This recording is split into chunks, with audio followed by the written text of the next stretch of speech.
Buen día, camaradas. Voy a leer el texto Portugal, la revolución de los claveles, en versión PDF, 25 de abril, siempre. La fecha conmemorativa, el autor Jordi Rosich. Adelanto que es un libro que me encantó, me pareció excelente. Hay un breve anexo. Procedencia del texto, Fundación Federico Engels, así que lo pueden ver por internet. Hay un breve anexo final separado sobre los principales personajes militares de la revolución del 25 de abril, que ha sido añadido por el realizador de la presente maquetación. Las fotografías utilizadas proceden de internet. La maquetación actual se debe a Amanuense 2009. Dado que los materiales empleados en la composición de esta obra son de libre circulación a través de internet, el libro queda igualmente depositado en la red virtual para su libre lectura y su uso no comercial. Biblioteca Libre Omega Alfa.es. Jordi Rosich, Portugal, la revolución de los claveles. Cuando la clase obrera portuguesa tocó el cielo con las manos. Primera parte. La caída de la dictadura. A las 2:30 de la madrugada del 25 de abril de 1974 se emitía por Radio Renascença la canción Grandola, Vila Morena. Era la señal elegida por los capitanes del movimiento de las Fuerzas Armadas, MFA, para poner en marcha el golpe militar que pondría fin a la dictadura más vieja de Europa. A ninguno de los jóvenes militares que emprendieron aquella acción les pasó por la cabeza que iban a protagonizar el pistoletazo de salida de uno de los procesos revolucionarios más profundos de toda la historia del movimiento obrero. Pero eso fue lo que ocurrió. Ni los dirigentes del movimiento de las Fuerzas Armadas, ni los del Partido Comunista Portugués, ni los del Partido Socialista tenían en su perspectiva ni en su programa una revolución socialista. Sin embargo, en pocos meses, las colonias portuguesas obtenían su independencia, los grandes latifundios fueron tomados por los jornaleros de la región de Alentejo, la banca y una gran parte de la industria fue nacionalizada. Los trabajadores establecieron claros elementos de control en las empresas y la burguesía, presa del pánico, perdió el control de su propio ejército, cuya base y una buena parte de los oficiales medios habían girado a la izquierda. Esos hechos irrefutables, como escribió Trotsky en su Historia de la Revolución Rusa, dejemos a los moralistas analizar si estuvieron bien o mal, deberían bastar para tratar la revolución de los claveles como algo más que un peculiar acontecimiento cargado de nostalgia protagonizado por un grupo de militares románticos pero poco realistas y que al menos tuvo la virtud de traer a Portugal la democracia parlamentaria. Esa es, poco más o menos, la idea que la burguesía transmite en sus periódicos de la Revolución de 1974, a 25 años de haberse producido. Una apreciación, por cierto, bastante diferente de la que tenían los redactores de The Times al calor de los acontecimientos cuando diagnosticaban en la portada de su periódico que el capitalismo ha muerto en Portugal. Ciertamente, la revolución de los claveles tuvo muchas peculiaridades, y la mayor de ellas, tener como partera un golpe militar, pero tuvo también todos los rasgos clásicos de una revolución socialista, incluyendo el más importante, la participación consciente de las masas y su peso decisivo en todo el proceso. Hoy, a 25 años de una revolución que casi cambia el curso, el rumbo de la historia en Europa y en todo el mundo, el homenaje que podemos hacer como mínimo a esa generación de trabajadores y jóvenes portugueses que tocaron el cielo con las manos es aprender las lecciones de aquellos hechos, asimilarlas conscientemente para que sirvan como una fuente de inspiración y un instrumento de lucha para el futuro. Animar a ello es el objetivo de este artículo. Jordi Rosich, el autor, ¿no? La agonía del régimen salazarista. La larga dictadura iniciada en 1926 tras un golpe militar encabezado por Salazar era un suplicio para la inmensa mayoría de la población portuguesa. Cobijada en la represión sindical y política, fue una ínfima minoría de la sociedad, compuesta por unas 100 familias, la única beneficiaria de ese negro periodo de terror y miseria. Así, la dictadura había acentuado aún más la enorme desigualdad social existente, derivada de un capitalismo débil y parasitario, cuyos únicos puntos fuertes eran una mano de obra muy barata y las materias primas procedentes de las vastas colonias en África y Asia. En 1973, la economía nacional estaba controlada por solo 7 grandes monopolios, en los que el sector industrial y el financiero estaban completamente entrelazados. CUF era el mayor grupo financiero y controlaba muchas ramas de la industria. El grupo Champalimaud disponía del monopolio del acero, a través del cual controlaba varios bancos y las actividades ligadas a la construcción civil. De los 17 bancos existentes en 1970, 7 de ellos controlaban el 83% de los depósitos y el 83% de la cartera comercial. En 1971, 168 sociedades, el 0,4% de las existentes, controlaban el 51% del capital del continente y de los archipiélagos, Azores y Madeira. En el campo la situación era muy similar. En 1968, considerando solo las explotaciones agrícolas de más de 500 hectáreas, solo 275, un 2,4% sobre un total de 11.540, abarcaban una extensión de 408.298 hectáreas, un 71,4% del área total. Esa desigualdad se acentuaba aún más en el sur del país, donde estaban los grandes latifundios. El nivel de miseria era tan alto que muchos portugueses emigraban en busca de una vida algo mejor. Entre 1961 y 1973, 1.400.000 trabajadores abandonan el país. En 1974 se calcula que 1 de cada 7 portugueses vive en otros países europeos y contando solo la población activa, esa cifra se eleva a 1/3. Portugal fue el único país del mundo que tuvo una caída de la población entre los censos de 1960 y 1970. Un hecho que exacerbó aún más la desigualdad y la miseria de las masas portuguesas fue la guerra colonial. Dentro de la cadena capitalista europea, Portugal era uno de los eslabones más débiles y al mismo tiempo el único imperio colonial que restaba en el mundo. Portugal mantenía bajo dominio militar directo un territorio 22 veces superior al suyo con una población de más de 14 millones de habitantes. Ese dominio directo chocó con los diferentes movimientos de liberación nacional, sobre todo en Angola y Mozambique, disparando los gastos y el sufrimiento de la población portuguesa. El ejército portugués mantenía 120.000 soldados en las colonias. La juventud portuguesa tenía un servicio militar de 4 años, 2 de los cuales los tenía que pasar en las colonias. Desde el inicio de la guerra en Angola, en 1961, hasta abril de 1974, se calcula que murieron 15.000 jóvenes y 30.000 más quedaron inválidos o mutilados. Casi todas las familias portuguesas tenían un hijo o un pariente que estaba en la guerra, pero el régimen dictatorial ni siquiera informaba sobre el transcurso de la misma. El único contacto que tenían con la guerra eran los patéticos discursos radiofónicos paternalistas y chauvinistas que cada día emitía la dictadura. En el último periodo de la dictadura, la situación se hizo particularmente insoportable para las masas. A los crecientes gastos de la guerra se sumaron los primeros efectos de la crisis capitalista mundial de 1973. En 1961, el 35,6% del presupuesto del país estaba destinado a la guerra. En 1973, esa cifra rebasó el 45%, una cifra solo superada en la época por Israel y algunos países árabes que estaban en guerra. Son los trabajadores y también las capas medias los que pagan las consecuencias económicas de la guerra y la crisis. De 1970 a 1973, los impuestos indirectos sobre el consumo suben un 73%. La inflación es galopante, rebajando mes a mes el valor real de los salarios. La dictadura en Portugal estaba en un callejón sin salida y no tenía ningún tipo de apoyo social. Solo se basaba en el terror de los miles de miembros de la PIDE, la Policía Política Secreta, dedicada a la tortura y a la represión. Incluyendo la situación a finales de los años 60,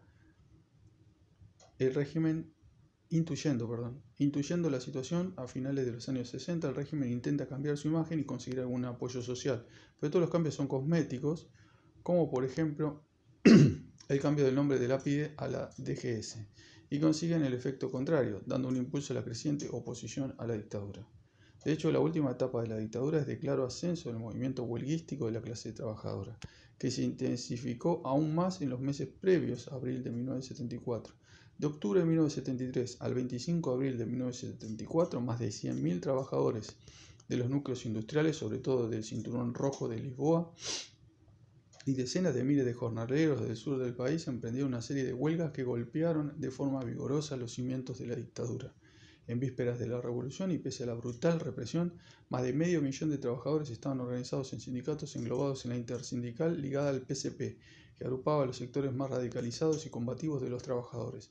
También la juventud jugó un papel clave en la última etapa de la dictadura, participando en las acciones más arriesgadas y destacando en la lucha de carácter internacionalista en solidaridad con el pueblo del Vietnam y de pueblos oprimidos por el colonialismo portugués.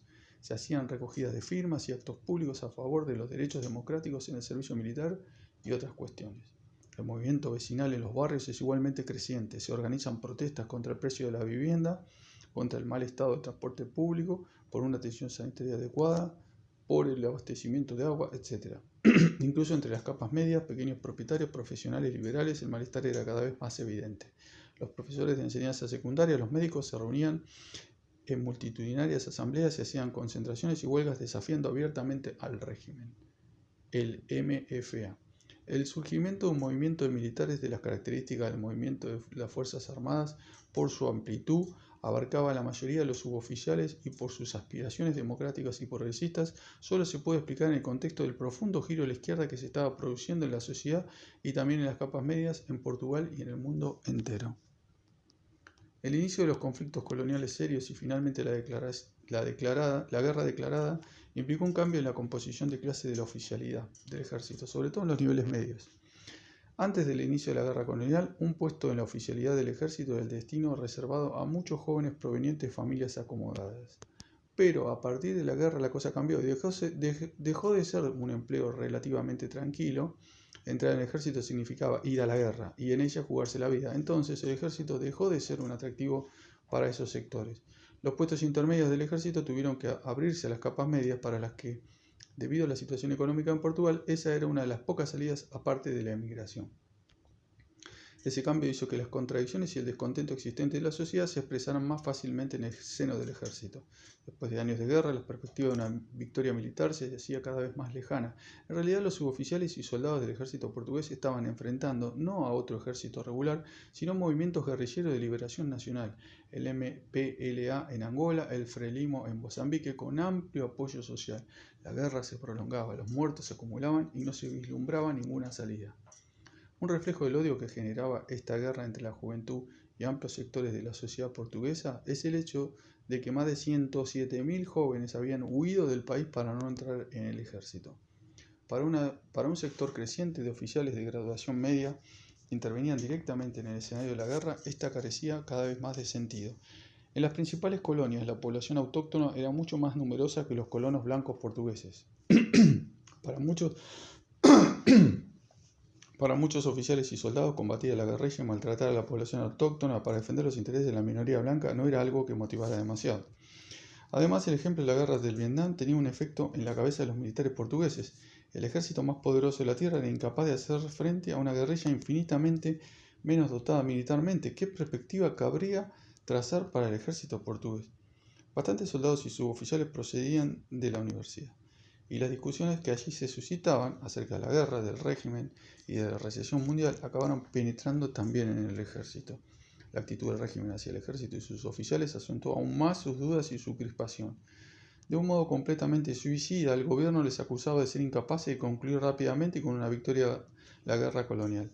Así, a la presión recibida de los trabajadores y de la mayoría de la sociedad portuguesa, rechazo a la guerra y por lo tanto al mismo ejército que la llevaba adelante, se venía a sumar la actitud arrogante y desdeñosa por arriba de un gobierno esclerosado y falto de sensibilidad hacia todo lo que pasaba en su entorno. Todos esos factores sentaron las bases para el surgimiento del movimiento de las Fuerzas Armadas. Curiosamente, las primeras reuniones de oficiales que dieron lugar a este movimiento tenían un carácter puramente corporativo. Debido a la necesidad de cubrir puestos de mando que exigía la guerra, el gobierno fomentó el reenganche de los soldados que acababan su prestación militar obligatoria. Tras un breve cursillo pasaban generalmente al grado de capitán, sin embargo no podían ejercer con su nueva graduación antes de que los militares que hacían su carrera en la academia militar llegaran a su mismo nivel. En verano de 1973, mediante un decreto, el gobierno anula ese procedimiento con el objetivo de cubrir con más celeridad los puestos de mando. Las primeras reuniones que luego dieron lugar al movimiento de las Fuerzas Armadas fueron para discutir el agravio comparativo que suponía el decreto y también para reivindicar mejoras salariales. Pero el carácter de las reuniones cambió a una velocidad vertiginosa. De la cuestión particular de los capitanes se pasa a discutir los motivos de la guerra, a qué intereses obedece, la relación que tiene con el régimen. La conclusión era que para poner fin a la guerra era necesario poner fin al gobierno, y esa fue la decisión que tomó el movimiento de las Fuerzas Armadas en su reunión de diciembre de 1973. El peso del contexto político nacional e internacional dentro de las Fuerzas Armadas y en la misma sociedad portuguesa hizo que el movimiento se transformara radicalmente en unos pocos meses. Indudablemente la guerra y el descontento que provocó fueron parte de la causa del surgimiento del movimiento de las Fuerzas Armadas, pero no fue el único factor. La participación de Rusia en la Primera Guerra Mundial por sí sola no llegó nunca a enfrentar la casta de oficiales al régimen zarista, pese a todas las contradicciones y presiones que generó la guerra. El surgimiento del movimiento de Fuerzas Armadas en 1973-74, aparte de ser una variante peculiar de la Revolución Portuguesa, producto de las condiciones particulares de la guerra colonial, fue un reflejo de la época. El péndulo social giraba hacia la izquierda. Pocos meses antes se vivieron los acontecimientos revolucionarios de Chile y el gobierno de Allende. El mayo del 68 francés estaba fresco en la memoria. Pocos meses después cayó la dictadura de los coroneles en Grecia. La dictadura franquista en España se tambaleaba por el empuje del movimiento obrero y la juventud. El capitalismo en general, con la crisis de 1973, abrió un nuevo periodo de paro e inflación y de enormes convulsiones políticas. Se abren las compuertas. El golpe del movimiento de las Fuerzas Armadas fue incruento.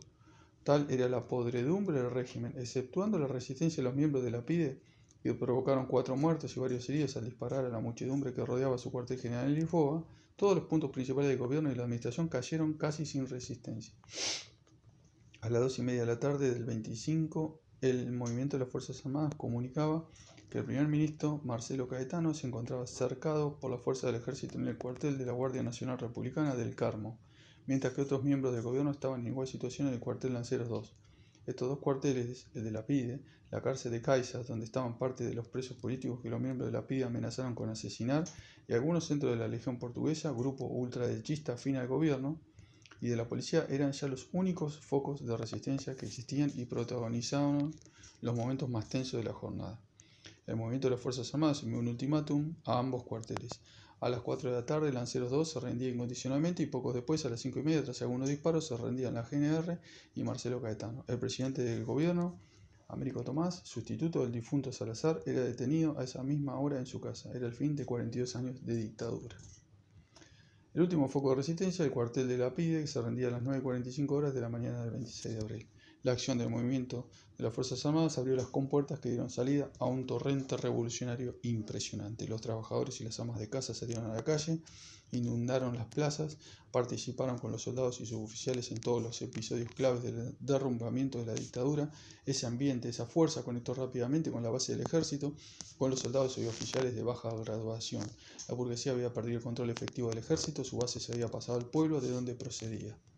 En el relato periodístico Revolución Portuguesa 25 de abril de Humberto da Cruz y Carmen Espinar se refleja la situación explicando que un aspecto fundamental de los acontecimientos de la jornada fue la progresiva incorporación popular al movimiento de las Fuerzas Armadas.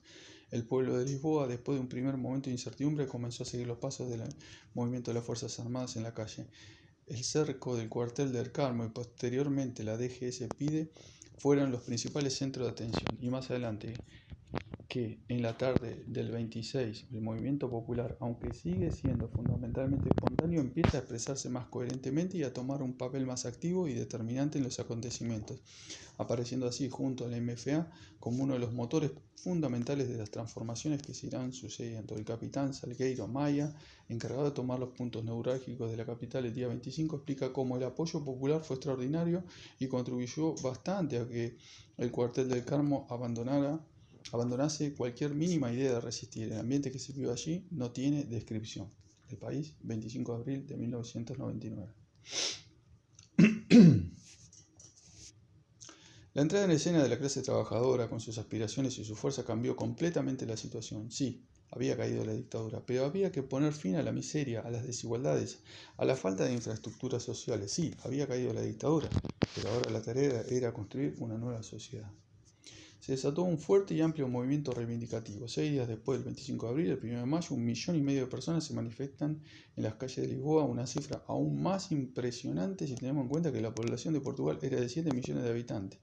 Sin embargo, más allá de derrocar al gobierno de la dictadura y plantear la necesidad de una solución política al problema colonial, los dirigentes del MFA no tenían ningún programa ni ninguna perspectiva. Paradójicamente, la dirección del MFA, con la bendición de los dirigentes de los dos principales partidos obreros, Partido Socialista y Partido Comunista Portugués, inmediatamente después del 25 de abril pone al frente del nuevo gobierno a Spínola, general en torno al que, en el periodo de un año, la reacción intenta por 3 veces frenar violentamente el proceso revolucionario.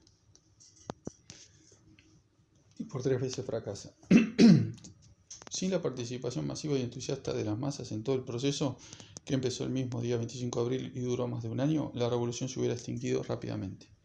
La clase trabajadora puso su sello en cada uno de los acontecimientos decisivos de la Revolución Portuguesa, no solo en la toma de los puntos neurálgicos el primer día de la Revolución, sino en todos los acontecimientos posteriores: reforma agraria, nacionalizaciones, concesión de la independencia de las colonias, freno a los serios intentos contrarrevolucionarios en las diferentes etapas de la Revolución, etc. A poquísimos meses del golpe de Pinochet en Chile, en septiembre de 1973, la clase obrera portuguesa volvía a abrir la esperanza de la transformación socialista de la sociedad. Una vez más, la dirección del movimiento, los dirigentes del Partido Socialista, del Partido Comunista Portugués y del movimiento de las Fuerzas Armadas no estuvieron a la altura de los acontecimientos históricos. El 25 de abril de 1974 fue un día clave para la revolución, pero la clase obrera aún habría de desplegar una fuerza, una capacidad de lucha y una intuición revolucionaria mucho mayor. Quizá por eso los hechos posteriores al 25 de abril no aparecen ni siquiera reflejados en la mayoría de los relatos que 25 años después la burguesía ofrece sobre la revolución de los claveles. Continúo en un próximo video, camaradas.